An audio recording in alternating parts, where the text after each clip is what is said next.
नमस्कार, आप देख रहे हैं दिल्ली ग्लो न्यूज। आपके साथ मैं हूं कल्याणी। शुरुआत करते हैं आज की खास खबरों से। भाजपा सांसद संबित पात्रा ने कहा, आज राहुल गांधी ने एक प्रेस वार्ता की और उन्होंने मतदाता सूची पर भी बात की। राहुल गांधी कोई पहली बार संवैधानिक संस्था पर हमला नहीं कर रहे हैं, मगर जिन राज्यों की इनकी जीत होती है, राहुल गांधी उन राज्यों की वोटर लिस्ट को हमारे समक्ष पेश क्यों नहीं करते? वे तेजस्वी यादव के दोनों वोटर कार्ड आज की प्रेस वार्ता में लेकर क्यों नहीं आए थे? देखिए, राहुल गांधी जी जो आज प्रेस कॉन्फ्रेंस कर रहे हैं, जिस प्रकार से कुछ वोटर लिस्ट इत्यादि लेकर आए हैं, ये कोई पहली बार राहुल गांधी संवैधानिक संस्था पर हमला कर रहे हो, ऐसा नहीं है। मगर प्रश्न उठता है कि जिन राज्यों में इनकी जीत होती है, तेलंगाना में जीत हुई, कर्नाटक में जीत हुई, हिमाचल प्रदेश में जीत हुई, झारखंड में इनके अलायंस की जीत हुई, क्या एक बार भी आपने देखा है कि राहुल गांधी वहां के वोटर लिस्ट को पकड़ कर आकर आपके सामने प्रस्तुत कर रहे हैं?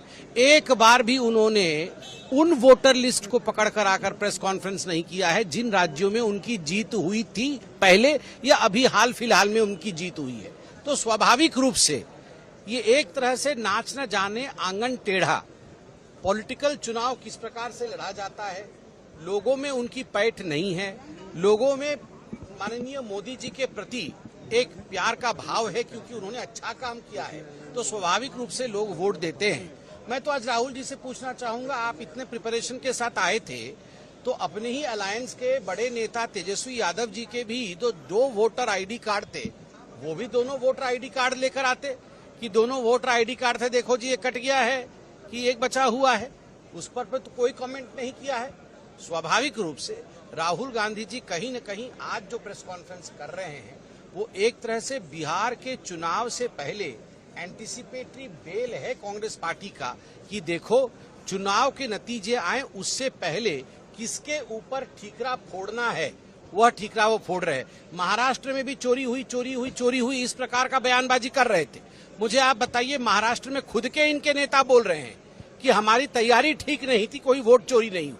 और दूसरा मैं पूछना चाहता हूं, आप तमाम मीडिया के मेरे साथी हैं, हम सब भारत के लिए काम करते हैं, आप लोगों के न्यूज में दिखाया गया है कि लगभग 1,60,000 BLA हैं बिहार के अंदर। BLAs, ये BLA इनका क्या काम है? ये सभी पॉलिटिकल पार्टीज अपना अपना BLA अपॉइंट करती है।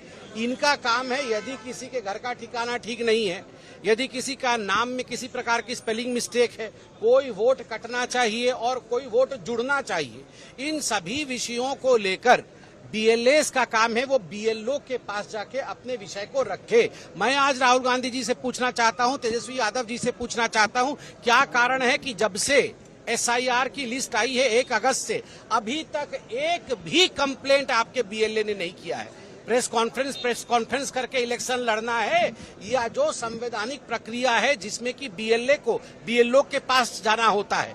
हम सब भी कई बार जब पहले राजनीति में नहीं थे, हमने देखा है बगल वाले का नाम गलत हो गया है, किसी का नाम कट गया है, कोई मृत है तो उसका नाम चढ़ा हुआ है, कोई जीवित है तो उसका नाम कट गया है। तो BLA जाते थे, BLO को कंप्लेन करते थे, नाम कटवाते थे या नाम जुड़वाते थे। इस प्रकार से राजनीति होती है, इस प्रकार से जमीन की समझ होती है। केवल ये प्रोफेसर के पाती या हार्वर्ड के तरह आके यहाँ पर ऐसे ऐसे करके दिखाने से ये राजनीति नहीं है। हार्ड वर्क करिए, ये हार्वर्ड की तरह प्रेस कॉन्फ्रेंस करने से कुछ नहीं।